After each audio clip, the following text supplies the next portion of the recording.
Muy buenas tardes, mi nombre es Manuel Aldama, soy estudiante de octavo semestre de la carrera de Relaciones Internacionales. En esta entrevista nos adentraremos un poco a lo que son las finanzas internacionales y para ello nos acompaña lo que es el maestro en finanzas, ¿sí? El maestro en finanzas Jesús Antonio López López, quien es docente de la Universidad Internacional y nos adentrará un poco a ello. Bienvenido, Jesús. Gracias. Ok, comenzaremos con las preguntas, esperamos nos puedas apoyar. La primera es, ¿qué son y qué abarcan las finanzas internacionales? Ok, las finanzas internacionales de entrada es un área de la economía, específicamente de la economía financiera. Tiene el término internacional porque no hace referencia solamente a un país, sino involucra a dos países en adelante. Entonces, a lo que se enfoca es a estudiar las relaciones que existen desde el punto de vista económico y financiero entre esos países, ¿no? que se consideran en el momento del el estudio. Okay. Siguiente es, ¿por qué es importante el estudio de las finanzas internacionales, tomando en cuenta la creciente globalización de la economía?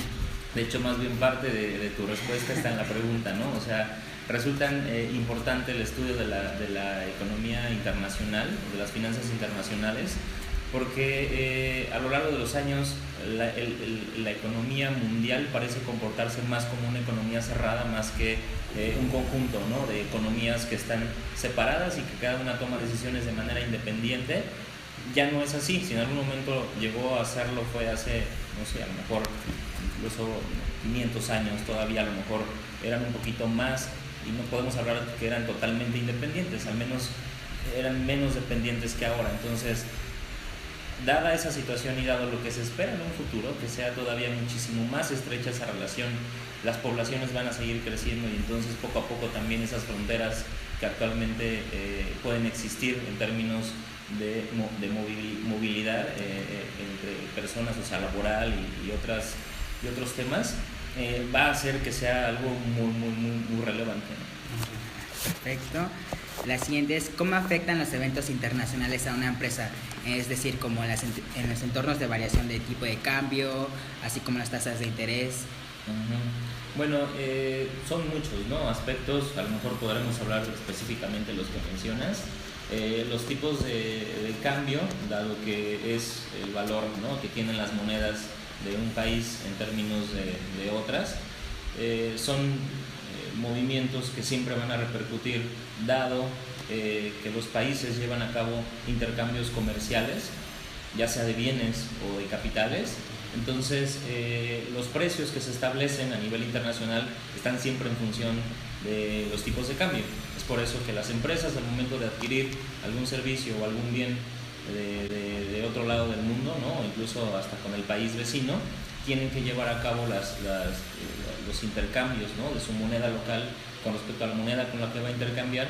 Y por eso es que es importante, porque al final esas compras, ¿no?, esos gastos o costos en los que vaya a incurrir la empresa van a estar en función de los tipos de cambio, ¿no? Apreciaciones o depreciaciones terminan afectando los costos de producción, que al final afectan de igual manera las utilidades. Y con respecto a los tipos de interés ocurre lo mismo, ¿no?, sobre todo para el caso de economías como México, que depende mucho su tipo de interés de lo que ocurra específicamente con Estados Unidos.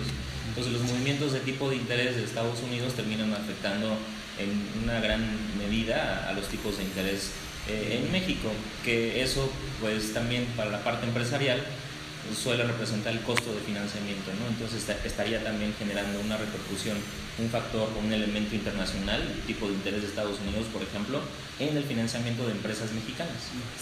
Sí. Bueno, la siguiente es, ¿cómo es que México participa en esta dinámica de las finanzas internacionales?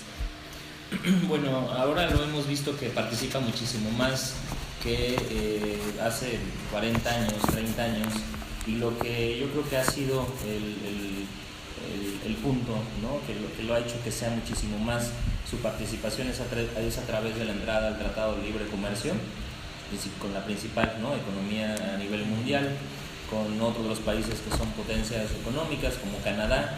Y bueno, desde ahí, desde que en 1994, me parece el 1 de enero del 94 cuando entra en vigor y comienza a darse este gran flujo tanto de exportaciones como de importaciones y obviamente también esos grandes flujos de capitales. Es cuando comienzan a generarse ya, ¿no?, muchísimos cambios, incluso hasta en materias de regulación que tienen que ver con cuestiones, ¿no?, de esos intercambios de flujos internacionales. Entonces, pues podemos como que poner ese punto de partida, ¿no? Excelente. Bueno, la siguiente es, ¿cómo se llevó a cabo la administración financiera nacional en nuestro país? ¿A través de qué mecanismo u órganos, y por qué es relevante con las finanzas internacionales? Ok, generalmente yo lo clasificaría o lo englobaría como en dos organismos que son los más relevantes: la Secretaría de Hacienda por un lado y el Banco de México por otro, ¿no? La Secretaría de Hacienda, que al final podría parecer que solamente se enfoca en cuestiones relacionadas con lo fiscal, tanto ingresos como egresos, pero que en muchas ocasiones va muy de la mano o las decisiones las puede tomar de manera conjunta con el Banco de México. El Banco de México sí, su función primordial tiene que ver, además de la emisión de billetes y monedas, tiene que ver con la determinación de los tipos de interés y también tiene políticas de tipo de cambio, o sea, todo eso incluye la política monetaria del Banco de México. Obviamente el Banco de México sí tiene una mayor injerencia en la parte de las finanzas internacionales, pero en la mayoría de las ocasiones vemos cómo esas decisiones pueden ir también acompañadas por algunas recomendaciones de la Secretaría de Hacienda, ¿no? Entonces yo los tomaría en cuenta como los dos grandes actores en la parte de las finanzas internacionales. Excelente. Bueno, la siguiente es, ¿qué relación tiene el Fondo Monetario Internacional con las finanzas internacionales?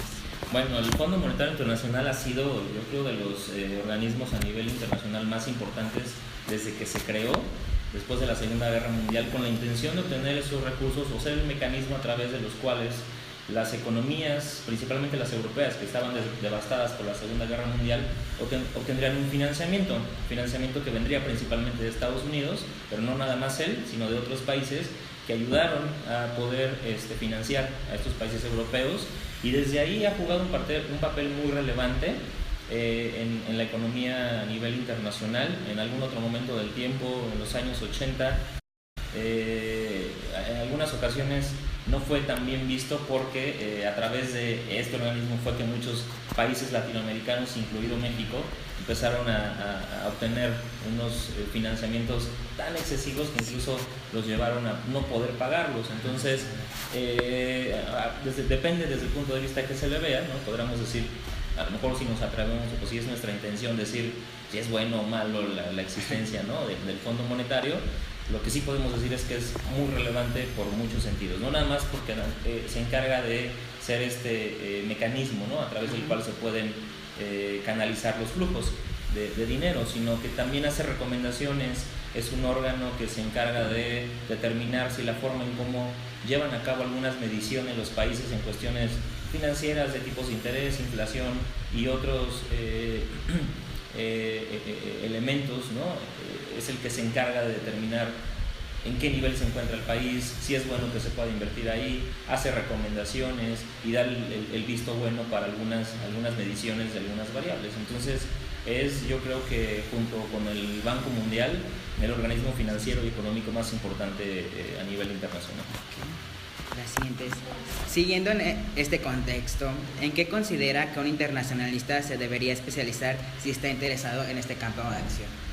Ok, y yo no hablaría más bien de una especialización en el sentido de que parece ser un área independiente de la actividad que ustedes hacen, como si fuera una actividad que yo hago por un lado y que por otro lado está lo financiero, lo económico o cualquier otro aspecto que tenga que ver con decisiones financieras o económicas.